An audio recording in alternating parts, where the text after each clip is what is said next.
নমস্কার।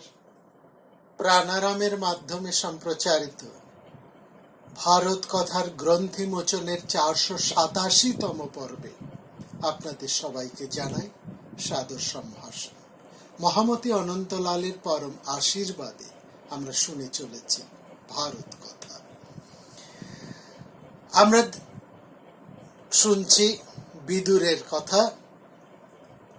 তিনি পণ্ডিতের লক্ষণ বলছেন ধৃতরাষ্ট্রের কাছে। এই কথা আরম্ভ করার আগে আমরা দেখলাম বিদুর একটু তির্যক ভাবে শ্লেষ বিদ্ধ করেছেন তার জ্যেষ্ঠ ভ্রাতা ধৃতরাষ্ট্রকে। বলছেন, দাদা, একই গাছের কাঠ থেকে যেমন যোগ্য পাত্র তৈরি হয়, তেমনি সেই কাঠ থেকে হামানদিস্তার মতন খল মুসল তৈরি হয়।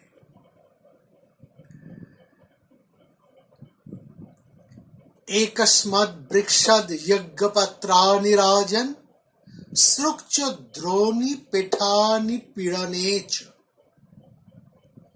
পেঠানো অর্থাৎ ওই একই গাছ থেকে যেমন যজ্ঞপাত্র হচ্ছে সৃক্চ দ্রোণী, তেমনি পেঠ নিপীড়নেচ, এই গাছ থেকে পিষ্ট পেশনি খল মুসল তৈরি হয়। অর্থাৎ বিদুর বলতে চাইছেন, একই গাছ থেকে যেমন যজ্ঞপাত্র তৈরি হয়, অর্থাৎ যজ্ঞপাত্র ভাবটা হচ্ছে নিবেদনমূলক। যজ্ঞপাত্রগুলো সাধারণত এভাবে ঢেলে দেবার মতো, অনেকটা আমাদের কোষার মতো, যার থেকে আহুতি আর্য আমরা যজ্ঞে নিবেদন করতে পারি। অর্থাৎ সেই একই গাছ থেকে এমন মানুষ হচ্ছেন যাদের ভাবটি হচ্ছে নিবেদনমূলক।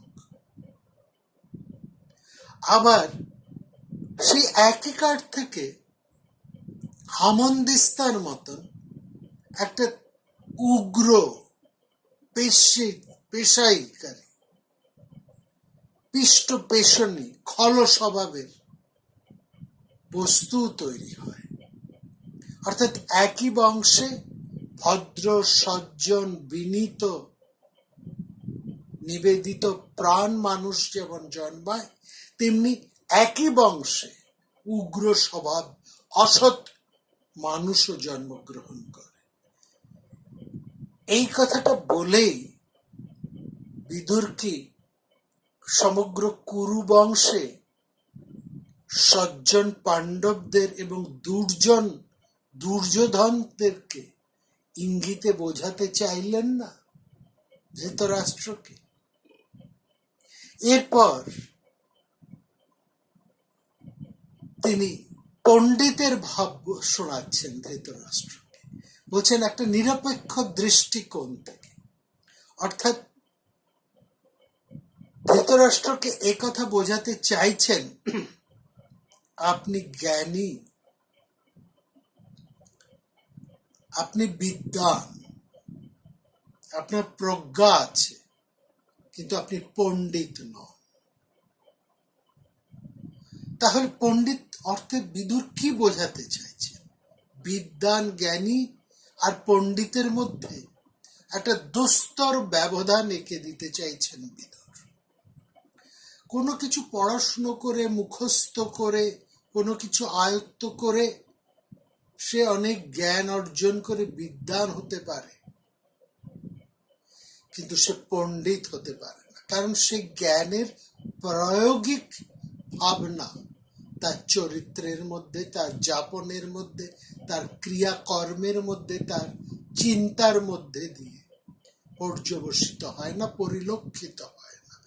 যার এই লক্ষণগুলো দেখা যায় না যাপনে, আচরণে, ভাবনায়, চিন্তায়, কর্মে, বিদুরের মতে তাকে আর যাই হোক পণ্ডিত বলা যায় না। অর্থাৎ পুঁথিগত মহান বিদ্যার অধিকারী হিসেবে তিনি বিদ্বান হতে পারেন, কিন্তু পণ্ডিত নন। বিদ্বান হওয়া আর পণ্ডিত হওয়া দুটো সম্পূর্ণ আলাদা। বিদুর বলছেন পণ্ডিত যিনি হবেন তার মধ্যে ভালো কাজ করা, খারাপ কাজ না করা, ঈশ্বরে বিশ্বাস করার মতন আস্তিক্য অর্থাৎ নিবেদিত প্রাণ, বিনয়, এসবের লক্ষণ তার মধ্যে থাকে। তার মধ্যে অতিশয় ক্রোধ থাকবে না, অতিশয় হর্ষও থাকবে না, আবার ভবিষ্যৎ কর্তব্য এবং ভবিষ্যতের পথ সে হারিয়েও ফেলবে না। তার মধ্যে দর্প থাকবে না, গর্ব থাকবে না, অন্যকে অসম্মান করবার কোনো প্রক্রিয়াও তার মধ্যে থাকবে না। আর এখানে বলছেন পণ্ডিতের লক্ষণ বলতে গিয়ে তিনি বলছেন প্রশস্ত কাজ করা, যে কাজে যশ আছে, যে কাজ অপ্রশস্ত নয়, অর্থাৎ যে কাজ করে নিন্দিত হওয়া, সেই ধরনের কাজ যিনি করেন না। ক্রোধ, হর্ষ, দর্প, লজ্জা, ঔদ্ধত্য কিংবা অহংকার যাকে কর্তব্য ভ্রষ্ট করে না তাকেই পণ্ডিত বলে। ক্রোধে, অতি ক্রোধে, অতি আনন্দে, অতি দর্পে, আবার অন্যদিকে লজ্জায় কিংবা অহংকারে বা ঔদ্ধত্যে মানুষ তার কর্তব্য হতে চ্যুত হয়, কর্তব্য ভ্রষ্ট হয়ে পড়ে।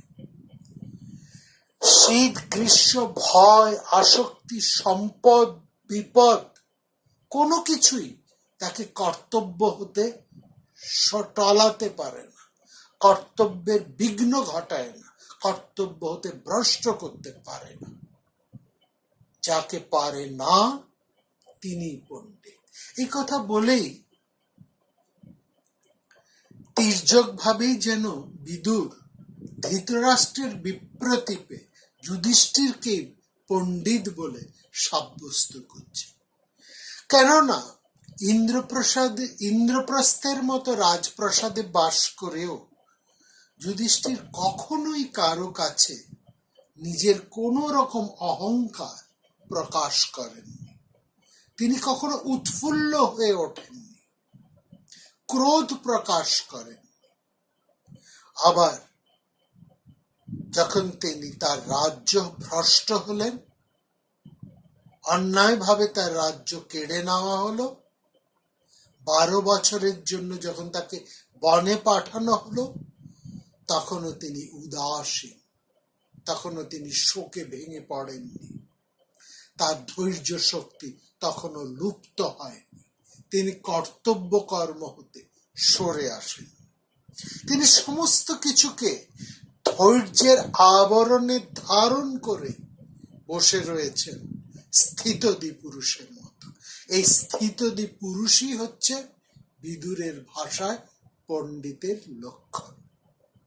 আর অন্যদিকে ধৃতরাষ্ট্র অন্যায়ভাবে, অসৌজন্যে, সমস্ত অন্যায় কর্মের মধ্যে লিপ্ত হয়ে, ক্রোধে, দর্পে, ঔদ্ধত্যে, লালসায় নিমগ্ন হয়ে তিনি কর্তব্য ভ্রষ্ট হয়ে আজ তিনি ভীষণ ভীত হয়ে পড়েছেন। আজ তার চোখে ঘুম নেই। এইখানে আমরা একজন সৎ মানুষ এবং অসৎ মানুষের পরিষ্কার ভাবে বুঝতে পারি। এই লক্ষণগুলো যে মানুষের মধ্যে থাকে তাকে বিদুর বলছেন পণ্ডিত। পণ্ডিত বলতে আমরা যা বুঝি, প্রচুর তার বিদ্যা আছে, প্রচুর তার জ্ঞান আছে। বিদুর কিন্তু তাকে পণ্ডিত বলছেন না, কারণ ওই জ্ঞান যার যাপনে আচরণে প্রতিফলিত না হয়, কর্মে, ভাবনায়, চিন্তায় মধ্যে দিয়ে যা প্রকাশ পায় না, যার মাথার মধ্যে বিদ্যেগুলো গিজগিজ করে, শুধু কেবলমাত্র যার কাছে বিদ্যা কেবলমাত্র মুখস্থের, অন্তঃস্থর নয়, বিদুরের মতে তিনি পণ্ডিত নন। আপনাদের নিশ্চয়ই মনে আছে, দেবর্ষি নারদ একবার এসে উপস্থিত হয়েছিলেন যুধিষ্ঠিরের সভায়, সেই ইন্দ্রপ্রস্থে। নারদ সেখানে বহু প্রশ্নের ছলে রাজশাস্ত্র বিদ্যা দান করেছিলেন যুধিষ্ঠির। সেখানে একটি গুরুত্বপূর্ণ প্রশ্ন ছিল নারদের, যা নিয়ে আমরা বিস্তৃতভাবে আলোচনা করেছি সেই পর্বে, সভা পর্বে। সেখানে নারদ একটি দামি প্রশ্ন করেছিলেন যে, মহারাজ, আপনি 1000টা মূর্খের বদলে একজন পণ্ডিতকে গ্রহণ করেন তো? প্রয়োজনে অর্থ ব্যয় করে আর একজন পণ্ডিতকেই সহস্র মূর্খের চেয়ে যথেষ্ট মূল্য দেন তো? কচ্চিৎ সহস্র মূর্খ নাম একং কৃণাসি পণ্ডিতম। কেননা যখন সমস্যা আসে, যখন বিপদ আসে, বিপন্নতা আসে, তখন একমাত্র পণ্ডিত মানুষই আপনাকে সেই বিপন্নতা থেকে উদ্ধার করতে পারবে। মূর্খরা, সহস্র মূর্খ মিলেও কিন্তু আপনাকে সেই বিপন্নতা থেকে রক্ষা করতে পারবে না। এই পণ্ডিতের কথাই বলছেন বিদুর। অর্থাৎ একজন পণ্ডিত তার ভূমিকা বিপন্নতায় মধ্যে যেমন আছে, তেমনি রাজ্য পরিচালনার ক্ষেত্রে সর্বতোভাবে এই পণ্ডিতের প্রভাব রয়েছে, তার প্রয়োজন রয়েছে।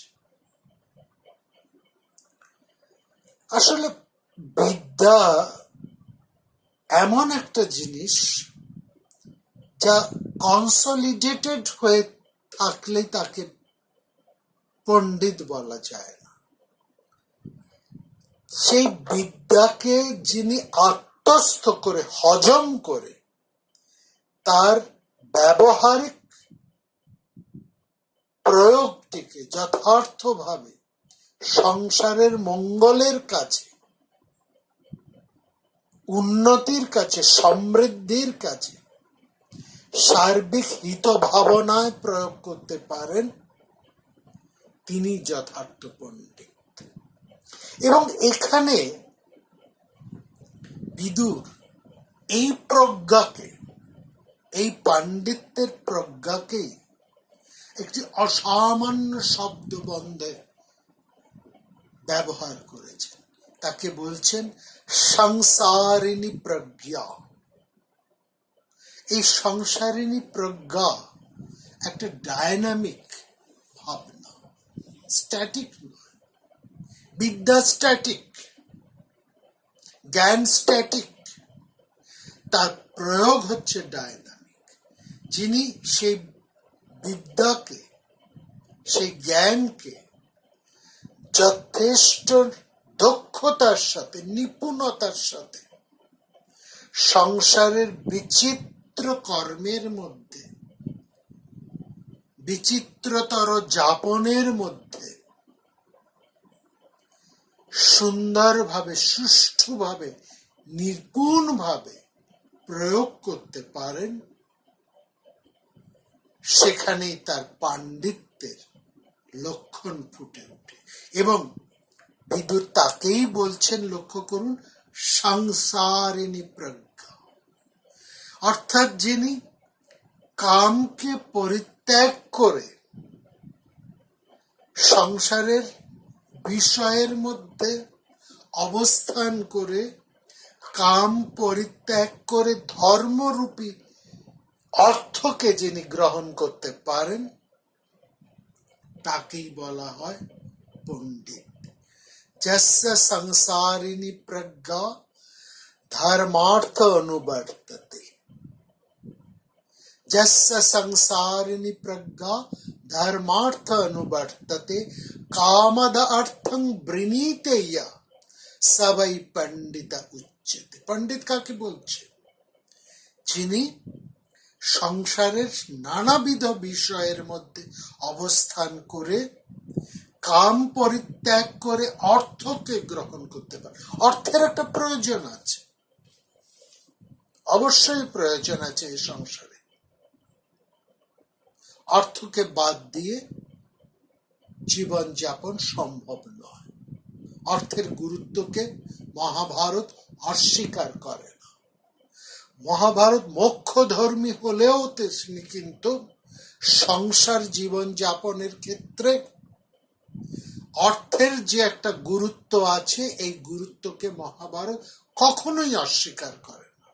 কিন্তু কোন অর্থকে কিভাবে তার প্রয়োগ হবে সেইটিকে কিন্তু মহাভারত বারবার বলছেন। তিনি পণ্ডিত, তারই সংসারিণী প্রজ্ঞা আছে, যিনি অর্থের সাধনা করেন,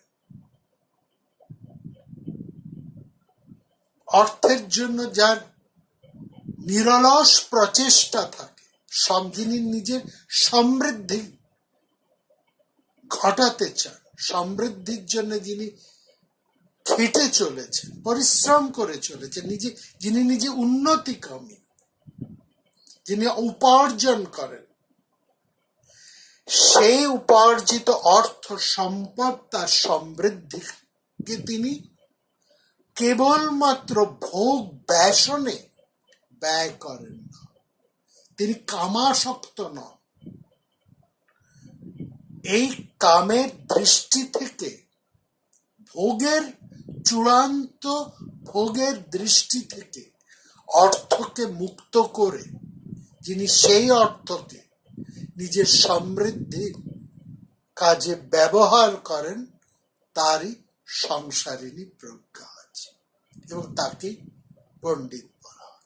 এই সংসারিণী প্রজ্ঞা শব্দটি অনন্য শব্দ এবং তার অর্থ এবং তাৎপর্য ভীষণ গভীর। সংসার মানে কি? শ্রী ধাতু থেকে এসেছে সংসার। শ্রী ধাতুর অর্থ হচ্ছে সরে সরে যাওয়া। সংসার মানে যা সরে সরে যায়। সরে সরে যায় মানে যা প্রতি মুহূর্তেই যা পরিবর্তিত হয়ে চলেছে, পাল্টে পাল্টে যাচ্ছে।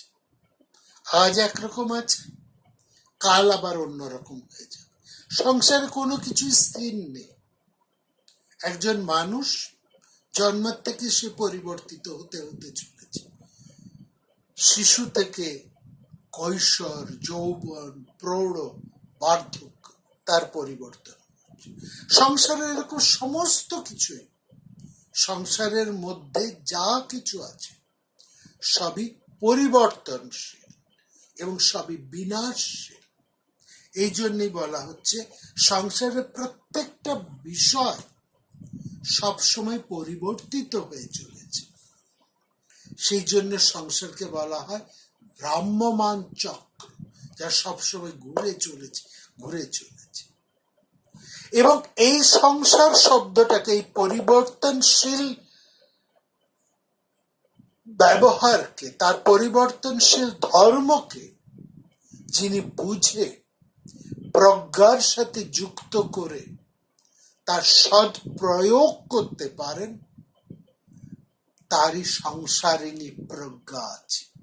তার বুদ্ধি সর্বতোগামী এবং সমস্ত বিষয়ে তিনি তার বুদ্ধিকে সঠিকভাবে প্রয়োগ করতে পারেন। এইটাই হচ্ছে ডায়নামিজম।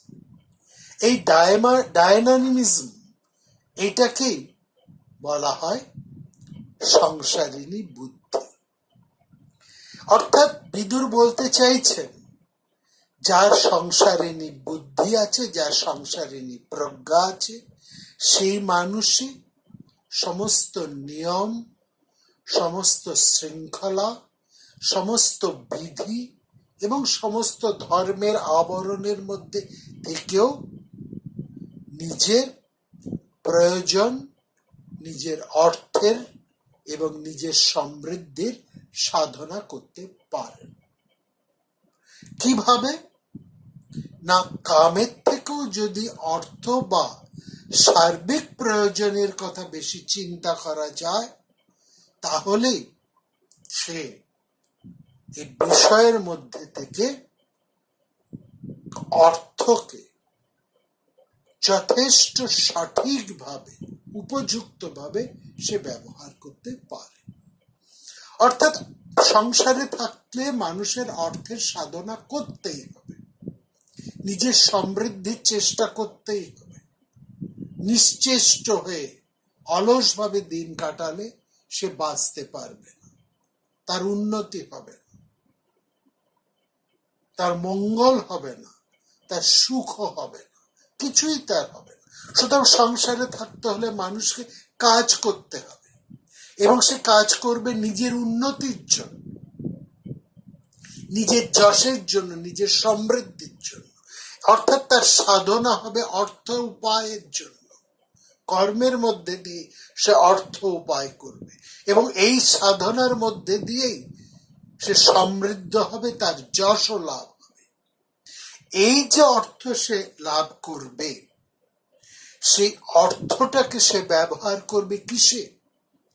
নিজের কাম ভোগের জন্য, নাকি সে অর্থকে ব্যবহার করবে সার্বিক প্রয়োজনে, সর্বজনের হিত ভাবনা? কোনটিতে? যে সর্বজনের হিত ভাবনায় নিজের অর্থকে ব্যয় করে, অর্থাৎ কাম ভোগের থেকেও সার্বিক প্রয়োজনের কথা যে বেশি চিন্তা করে,